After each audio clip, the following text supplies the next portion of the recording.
Écoutez. Kabila qui est en train de tromper d'avoir laissé une armée forte. Il a plutôt laissé ses frères rwandais, je vais le dire bien, à la tête de l'armée à différents postes stratégiques. Je m'explique. Kabila vient en RDC avec l'AFDEL, n'est-ce pas? Oui. Mais Kabila a fait sa formation militaire où? Au Rwanda. Okay. FPR, n'est-ce pas? Donc, idéologiquement, Kabila c'est le fils de Kagame, Kabila c'est le petit frère de James Kabarebe. Et c'est l'arrière-petit-fils de Museveni, n'est-ce pas? Ou c'est le petit-fils de Museveni, pour le dire clairement. Gilles Moulomba, est-ce que vous pesez ce que vous êtes en train de dire là? Je le dis en âme et conscience parce que nous avons juré de donner notre sang pour ce pays. Si c'est pour la vérité que nous mourrons, nous mourrons comme Lumumba. Par patriotisme, nous mourons comme Mamadou, comme Chiremwami, comme Baouma, comme Mbujamabe. Je pèse mes mots. C'est pourquoi je n'ai pas peur même des impérialistes, vous savez, qui m'ont collé des sanctions au mois de juillet. Je n'en avais peut-être pas parlé parce que je suis parmi les pionniers de cette dynamique. Et quand ils ont vu que ça ne tenait pas, voilà pourquoi ils cherchaient à m'éliminer par d'autres moyens. Voilà pourquoi j'étais un peu silencieux, comme je l'ai dit tantôt. Ouais. Alors, qui est Kabila? Et quelle est cette armée qui nous a légué? N'est-ce pas? Il vient avec l'AFDEL au motif de combattre la dictature, mais au vrai sens. Museveni, Kagame ne venait pas combattre une dictature et Pierre Buyoya, mais il milite pour la mise en place d'un empire Hima au cœur de l'Afrique. Voilà pourquoi ils ont combattu Obote Idi Amin puis Obote en Ouganda. Ils ne se sont pas arrêtés là. Ils ont combattu Habyarimana. Ce sont les mêmes gens. Ils ont tué Melchior Ndadaye au Burundi. Et Cyprien Dadiamira, successivement président élu démocratiquement, et son successeur, avant de venir au Congo. Si c'était pour la démocratie qu'ils sont venus, Museveni ne ferait pas 40 ans au pouvoir maintenant. Mobutu a fait 32 ans. Kagame a déjà fait 31 ans, n'est-ce pas? Alors qu'il se vantait de chasser la démocratie. N'eût été le pouvoir du CNDD-FDD et aussi qui ont été des Wazalendo comme nous, Buyoya serait encore président au Burundi, n'est-ce pas? Et donc, ce sont des monstres qui ont prétendu chasser un monstre alors qu'ils sont plus monstres que celui qu'ils ont chassé. Kabila vient avec l'AFDEL. Et Mouzé, par son patriotisme, va comprendre que ces gens étaient des margourets, il va se retourner contre eux. Voilà pourquoi nous, d'une part, nous prenons Mouzé comme traître, je l'ai dit, pour avoir pactisé avec les diables, mais d'une part comme patriote, pour avoir su se retourner contre ceux-là qu'il a constaté qu'ils étaient des bourreaux de son peuple. Donc c'est ça nous les Ouazalendo, c'est ça la considération que nous avons de Mouzé. Alors, Mouzé, soi-disant père de Kabila mère, parce qu'il combattait les bandits là. Kabila, on nous l'amène président de la République. Les négociations de Sun City sont relancées alors que Laurent Désiré Kabila était en voie de mettre fin à ça. N'est-ce pas, pour agir, il avait mobilisé les Ouazalendo que nous sommes à cette époque, ce sont effectivement nos grands frères, pour agir contre les RCD. Qu'est-ce qui va se passer? Kabila vient, il va plutôt accorder la table d'honneur à ceux-là qui ont tué son prétendu père. Son père. Disons, moi je dis son prétendu, à chacun de dire de sa manière. Parce que, M. Kabongo, soyons sérieux. Moi, je n'ai rien comme pouvoir, moi. Je suis un petit paysan dans les bananeraies ici où je suis. Un petit paysan. Je ne peux pas m'imaginer un seul instant que dans les petits pouvoirs que je dispose, quelqu'un qui a tué mon père, n'est-ce pas? Je puisse les gratifier en les nommant vice-président de la République chargé de la défense de la sécurité. Là, je vois Azarias Rouberois, n'est-ce pas? En promouvoir des anciens d'IRCD au grade de généraux, n'est-ce pas? Ceux qui ont tué son père. Yerodi Abdoulaye Ndomba était aussi ami à son père, à son prétendu père. mais il était vice-président, il n'a jamais occupé de prestigieux poste de vice-président en charge de la sécurité. Et c'est là que l'infiltration et l'émiettement des forces de sécurité a commencé. C'est par là que nous devons commencer. Wow. Donc, ça, c'est un élément qui vous prouve que Kabila n'est pas celui-là que nous avons pensé être. Je m'excuse pour avoir voté pour lui en 2006 parce que je pensais qu'il incarnait le leadership et l'idéologie de son prétendu père. Mais en 2011, j'avais compris ce qu'il était. Pourquoi? Parce que après les RCD, ils vont mettre sur pied un mécanisme d'infiltration systématique de l'armée et des services de sécurité par séquence. C'est-à-dire quoi? Vous lancez la rébellion, moi, Kagame, Museveni, Kaguta et Kabila, nous lançons une rébellion. Toi, Kabila, qui est notre fils et notre petit-fils, qui accepte de les négocier, il les intègre, et puis on laisse 2 pions de réserve, 3 pions de réserve, et surtout ces officiers, vous les déployez à l'Est, et puis 2 à 3 ans après, on relance une autre, vous les négociez, vous les intégrez dans l'armée, dans la police, dans les services de sécurité, dans les institutions, et pendant un moment donné, on aura systématiquement infiltré le Congo à toutes les instances. Et l'occupation du Congo va se faire de manière plus douce. Voilà pourquoi. De l'AFDL, on est passé au RCD, négociation San City, le RCD va produire 10 généraux, dont, à part Tango Fort qui est congolais de Kindu et Sylvain Bou qui perd son âme qui était congolais, tous les autres sont des anciens d'IFPR, sont les anciens d'IFPR et de NRM de Museveni. Je pèse mes mots. Allez-y vérifier. N'est-ce pas? 10 généraux intégrés au sein des FARDC par Kabila, d'IRCD, étaient 2 Congolais et 8 qui sont de les anciens d'IFPR. C'est Kabila qui se réclame congolais et qui a façonné l'armée. Évoluons. À un moment donné, dans ce pays, on passe d'IRCD au CNDP. Qu'est-ce qui se passe? Négociation, intégration. Kabila va bombarder encore d'autres anciens d'IRCD et CNDP généraux. Bosco Ntaganda, qui, à La Haye, avait déclaré ceci: je suis né au Rwanda, à Kinigi, dans la préfecture de Ruhengeri à l'époque, maintenant c'est le district de Musanze au Rwanda. N'est-ce pas?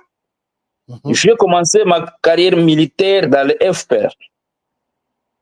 Je vais comparaître en Kinyarwanda. Ce qu'on appelle Kinyarwanda, ça c'est tout un grand débat parce que nous, les Hutus qui parlons cette langue, nous n'acceptons jamais que cette langue est le Kinyarwanda. Là, c'est tout un grand débat. C'est une falsification de l'histoire pour nous amener à accompagner leur plan d'occupation dans la sous-région. Mais le monsieur va dire, je vais comparaître en Kinyarwanda. D'accord. Un général congolais qui ne connaît ni Swahili, la langue que nous parlons à l'Est, qui ne connaît ni Lingala, la langue de l'armée congolaise, qui ne connaît ni Chiluba, la langue, l'une des 4 langues ni le français. La langue officielle de la RDC. Voilà. Général, niveau d'études, 0. Expérience professionnelle, terminator, pour avoir massacré les Congolais de l'Ituri, et à leurs âmes, avec le fameux Thomas Lubanga. Voyez-vous, on passe du RCD au CNDP, et là, il va encore promouvoir d'autres généraux injectés dans d'autres services de sécurité, ces gens, DG, MANER, ainsi de suite. Du RCD au CNDP. CNDP M23-1. Vous voyez, qu'est-ce qui se passe? Promotion d'autres généraux. Je me rappelle, c'était en 2013. J'étais à Mabenga, au front. Quand Kabila signe loge, nommant plus de 100 généraux FARDC, et les FARDC passaient de 44 généraux à environ 200 généraux. Qu'est-ce qui se passe? Kabila, dans un conseil des ministres à Kinshasa, va dire aux ministres, vous voyez que les anciens du SNDP se sont révoltés, notamment Bosco Ntaganda et Makenga. Alors nous devons gratifier leurs frères qui sont dans cette armée pour ne pas les amener à adhérer dans leur idéologie. C'est comme ça qu'il va nommer en cascade des généraux et il va promouvoir plus de des 20 généraux ici d'IRCD et du CNDP. Là, je pèse mes mots. Et dont principalement de la même communauté. Là, je m'adresse à la communauté internationale qui a toujours dit que le Congo a toujours, que nous, les Congolais, nous haïssons les Tutsis. C'est faux et archi faux. Aucun pays n'a servi les Tutsis plus que la RDC sous Kabila. Je m'explique. Dans l'armée, même maintenant, là, ils sont la population, le peuple les plus représentés dans l'armée avec plus de 35 généraux. Au Congo, nous avons 450 tribus. Il y a même des tribus qui n'ont pas un seul colonel, mais qui n'ont jamais crié à la marginalisation.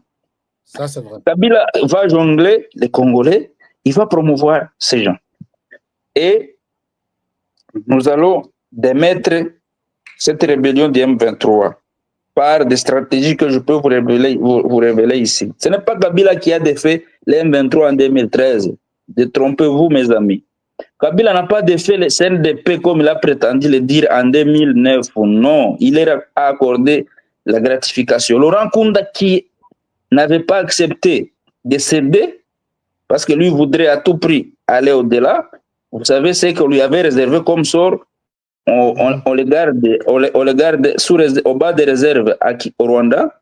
On va promouvoir Bosco Ntaganda. Bosco Ntaganda sera intégré avec ces hommes nommés commandant des opérations du Grand Kivu contre les FDLR. Opération Umoja Wetu. James Kabarebe, à l'époque ministre de la Défense, va dire que les FDLR ont été neutralisés à 95%. Mais actuellement, Kagame continue à avancer les alibis d'avoir des prétextes de combattre les FDLR. Permettez vraiment, ça c'est très sensible, Kabongo. Permettez que je chute. C'est très sensible. Je voudrais donc démontrer comment Kabila a destructuré les services de sécurité congolais alors qu'il a menti que c'est lui qui les a façonnés. Bosco Ntaganda, promis général, avec d'autres, Kabila va leur accorder toute la partie Est, tous les secteurs opérationnels et tous les régiments. Le fameux Bernard Biamungu, actuellement commandant Sego de Makenga, était commandant secteur à Ouvira. L'Ensabimana, qui est le G2, le G5, était commandant régiment dans les hauts plateaux, à Baraka. Je pense là qu'il était basé. Les innocents Kaina qui voulait commencer la rébellion, qui a commencé la rébellion à Ituri, il était commandant régiment à Rutshuru. Donc, sur tous les régiments déployés au Kivu, ces gens-là occupaient presque tout. Nous, les résistants Pareco, on était dans la résistance qu'on appelle Pareco. Kabila nous avait donné, je pense, 2 régiments, n'est-ce pas? Et le commandant mouvement à l'époque Pareco qui coordonnait les résistants à cette époque, c'est le général Mugabo, il est encore vivant, et La Fontaine, je pense qu'il est mort dernièrement. Kabila, qu'est-ce qu'il a fait? Il a pris Mugabo pour faire de lui un T4 secteur. T4 secteur, les fameux Bosco Ntaganda, promis général, qui supervisait les opérations dans tout le Kivu. Allez-y comprendre. Qu'est-ce qui va alors se passer? En 2011, les élections se passent à Kinshasa, en RDC. L'IDPS revendique la victoire. Kabila se sentant menacé. Makenga était commandant régional adjoint à Bukavu. Bosco Ntaganda, pour le protéger, Kabila va lui dire de se replier au Maki parce que la communauté internationale exigeait son arrestation. Comprenez très bien cet aspect. En tout cas, je vous suis avec attention. Nous vous suivons avec attention. Près de 5000 personnes connectées maintenant. Si vous pouvez liker cette émission, chers amis, parce qu'il y a beaucoup de révélations, je vous l'avais promis, et ça risque, ça va sécuriser l'émission en fait. Allez-y, Jules Moulumba, avec des révélations. Maintenant, Kabila demande à Bosco Ntaganda de replier au Maki. Au Maki, Monsieur Makenga sera invité à Kinshasa par Kabila pour renforcer sa sécurité. Ceux qui travaillent dans les services de sécurité vont vérifier ce que je dis. Makenga est à Kinshasa en 2011 pour sécuriser Kabila. En 2012, Kabila tient une réunion à l'hôtel Ihusi à Goma où il demande à Makenga d'aller traquer Bosco Ntaganda. Ntaganda est parti avec autant d'hommes et de matériel. Makenga est envoyé en mission pour aller traquer Ntaganda. Kabila lui remet de l'argent et des matériels. Arrivé au maquis, Makenga se rallie en Taganda et tourne le canon contre la République. Vous comprenez ce sketch? Et il prétend combattre Kabila, alors que Kabila l'a appelé à Kinshasa pour le sécuriser. Si Makenga voulait combattre Kabila, il aurait détrôné depuis Kinshasa où il était invité pour le sécuriser. Comprenez donc le sketch. Qu'est-ce qui va alors suivre? On va résister contre cette nébuleuse. Malheureusement, il y a eu complaisance au niveau de certains commandants FRDC à l'époque aussi. Dieu aidant, parce que le M23 avait encore pris Goma en 2012, je vous rappelle, au mois de novembre. Novembre 2012. Sous la pression de la communauté internationale, ils vont se retirer. L'EAC va vouloir jouer le jeu de Kigali en demandant aux troupes EAC de venir sécuriser la ville de Goma et l'aéroport. Dieu aidant, Hillary Clinton, qui était chef de département aux États-Unis, n'est-ce pas? Tout le jeu de Kigali va tomber malade et Barack Obama va nommer John Kerry, d'origine française. À cette époque, la France était à couteau tiré avec le Rwanda. Le monsieur va jouer pour que ça ne soit pas les AC qui viennent, c'est la SADC qui était venu, d'où la mise en place de la brigade d'intervention. Rappelez-vous. Et l'EAC proposait que le M23 devrait rester à l'aéroport de Goma avec 100 hommes qui devaient sécuriser l'aéroport avec ses troupes. Ça, c'est l'EAC. Alors, qu'est-ce qui va se passer? Kabila va aller se voir avec Museveni et Kagame. Il y a même une photo là où ils sont assis quelque part en train de discuter. Le deal va se passer comme alors, monsieur, vous voyez qu'on a déjà une troisième vague accepté de négocier. Et l'Ouganda, complice, c'est encore en Ouganda qu'on remet, n'est-ce pas, la facilitation.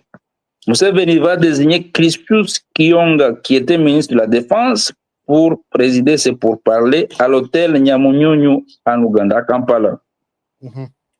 Pendant ce temps, il y a des bacs à Goma parce qu'il y a trahison, mais Dieu aidant, Mamadou était à Ouvira, il avait déjà capturé le fameux Bernard Biamungu, extradé à Kinshasa, et la justice militaire congolaise ne va pas céder au caprice de Kabila. Bernard Biamungu condamné, Savimana condamné.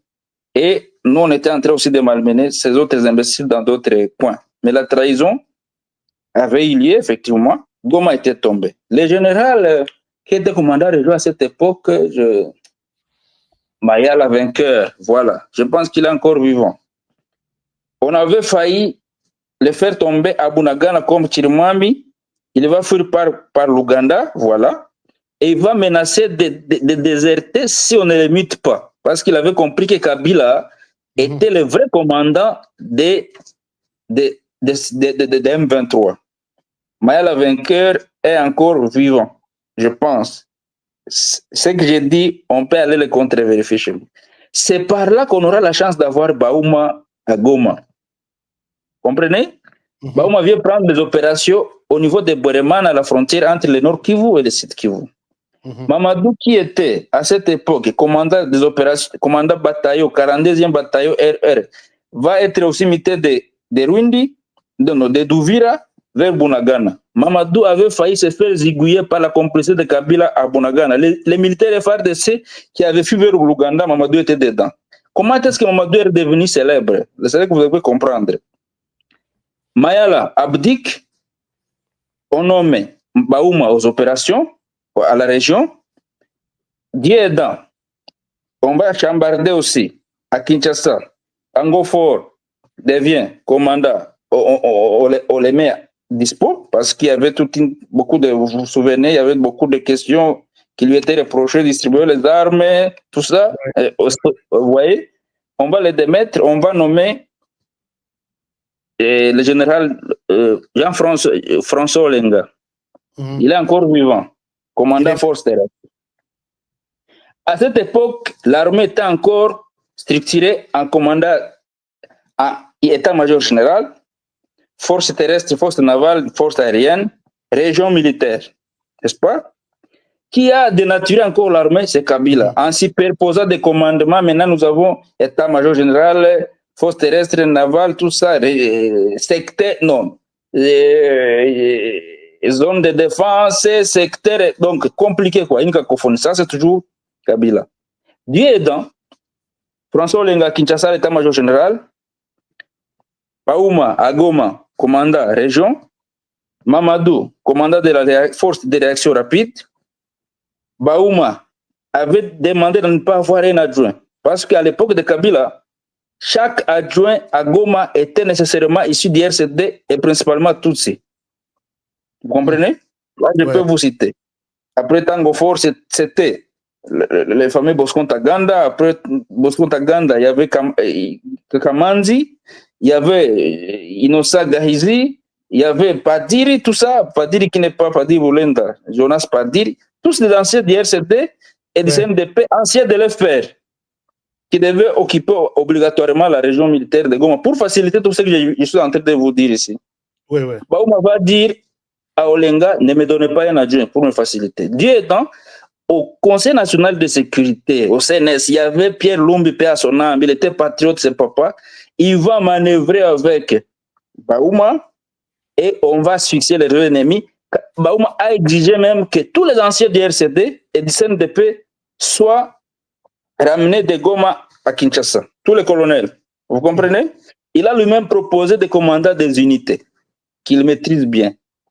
Voilà comment on a manœuvré. Pendant qu'il y avait des négociations à Kampala, Baouma, avec nous les Wazalendo, à cette époque, moi j'étais actif, je présidais les FDIPC, Force de défense des intérêts du peuple congolais. On va planifier une bonne stratégie. Baouma va des fois éteindre ses téléphones pour ne pas recevoir les appels de Kabila, lui demander de ne pas attaquer.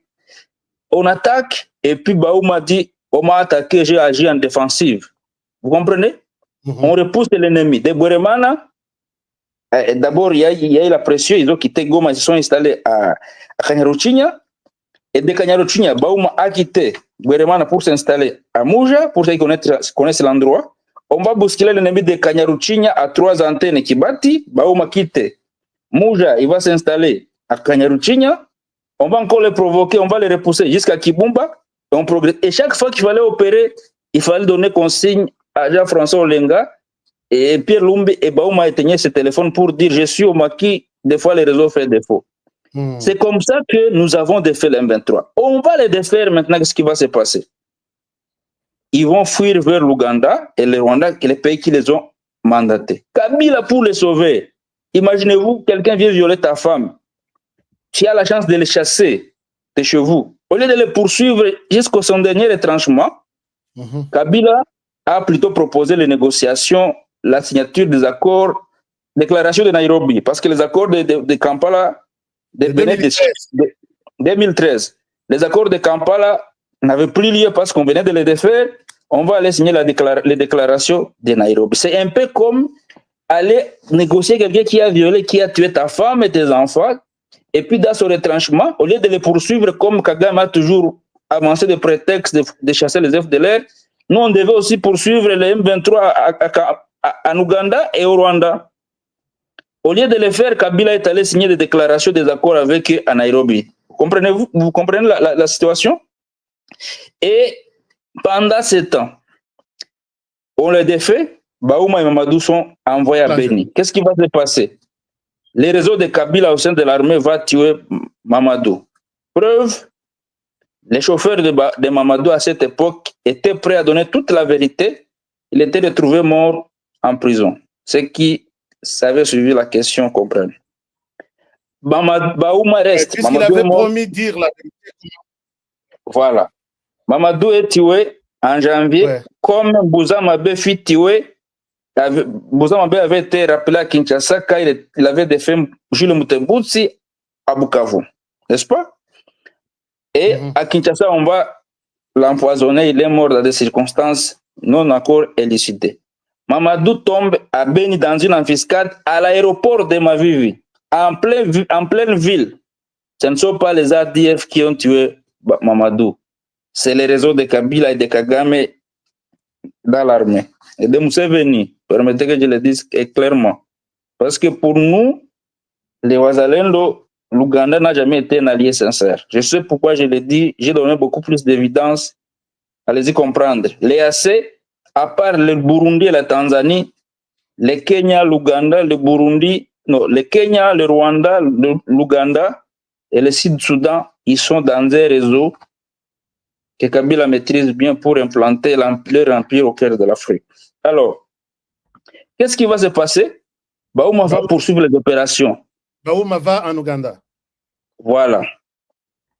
Il est en train de mettre les ADF, mais Baouma et les tombeurs, comme Amadou, de M23. Les M23 qui sont logés dans des hôtels par le gouvernement de Museveni. Vous comprenez? On va encore, Kabila va encore envoyer Baouma dans des assises à Kampala. Baouma n'était pas chef d'état-major général, il n'était pas ministre des Affaires étrangères, ni ministre de la Défense. Ouais. On l'envoie faire des histoires avec l'Ouganda, et là on va l'empoisonner. Mon couteau, l'auditeur, paix à son âme, avant qu'il ne meure, avait dit que Baouma était mort par poison, venu d'un pays asiatique. Souvenez-vous bien. Le poison a été acheté par les réseaux Kabila, Kagame et Museveni et Baouma a été liquidé. On va nous tromper que c'était AVC. Je dis la vérité parce que moi, je ne crains rien. Kabila ne me fera rien, ni Museveni, ni Kagame. Je resterai encore vivant tant que Dieu le voudra. Ils ont voulu m'éteindre, mais je suis encore vivant. Je sais que vous l'avez dit et vous êtes même sous sanction de l'Union européenne et vous dites je m'en fous des sanctions, je m'en fous de l'Ouganda, je m'en fous de... Alors, revenons maintenant. Le général Baouma a été éliminé, le colonel Mamadou Ndala éliminé, le général Moussa Mabé éliminé. Et maintenant, nous revenons sur